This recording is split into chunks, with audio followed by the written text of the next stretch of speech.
এখন আমি MCQ SSC school লাইব্রেরির জন্য কোশ্চেন নাম্বার 6 কোশ্চেন নাম্বার 6 কি আছে, which name can not be given to A digital library.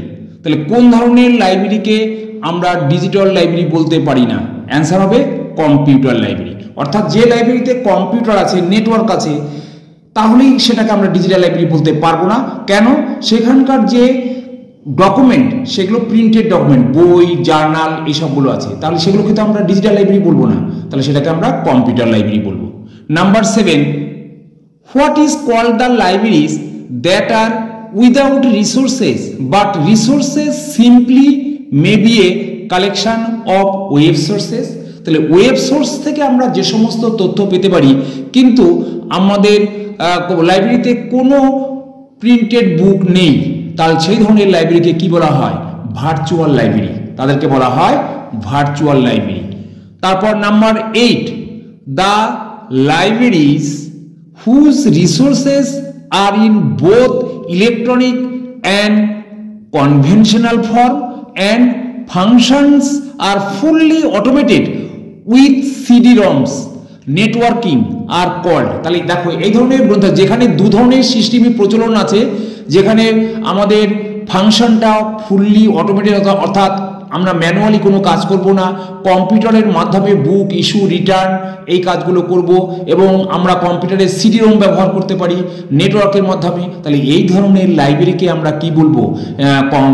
Digital library বলবো, না কম্পিউটার লাইব্রেরি বলবো, না ভার্চুয়াল লাইব্রেরি বলবো? কিন্তু এই ক্ষেত্রে কিন্তু আমাদের উত্তরটা হবে electronic library. Electronic library. Number 9, what is used in accessing a virtual library.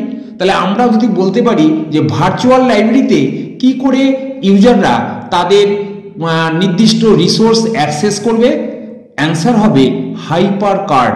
Hyper কার্ডের মতো আমরা ব্যবহার করে আমরা ভার্চুয়াল লাইব্রেরির আমরা যে রিসোর্স আছে সেগুলো ইউজ করতে পারবো। নাম্বার 10 কি আছে? What was the main and important problem of the libraries today which has been solved by digital libraries। অর্থাৎ বর্তমানে আমাদের লাইব্রেরিতে বিভিন্ন রকম সমস্যা দেখা দেয়, কিন্তু সেই সমস্যাগুলির মধ্যে ডিজিটাল লাইব্রেরি একটা খুব বিশেষ গুরুত্বপূর্ণ সমস্যা সলভ করে দেয়। সেই সমস্যাটা কি? স্পেসিং প্রবলেম, অর্থাৎ জায়গার অভাব।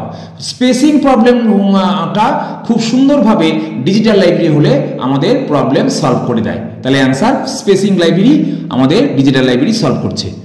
Number 11, those who call to read the books in the library are called. যারা গ্রন্থাগারে বই পড়তে আসে তাদেরকে কি বলা হয়? এক কথায় তাদেরকে বলা হয় readers. Number 12, those who are come to make use of the libraries are called. যারা লাইব্রেরিকে ব্যবহার করে কিন্তু পড়ে না, মানে নিজেদের লাইব্রেরির মেটেরিয়ালস ব্যবহার করছে না, তাদেরকে কি বলা হয়? Library users. তারপর 13, question number 13, the group of users of the library is called. মানে আমরা যে কোনো গ্রুপ একসঙ্গে অনেকগুলো ইউজার এলো, তাদেরকে the group of users of লাইব্রেরিতে আমাদের টেকনিক্যাল টার্ম কি বলা হয়? User community.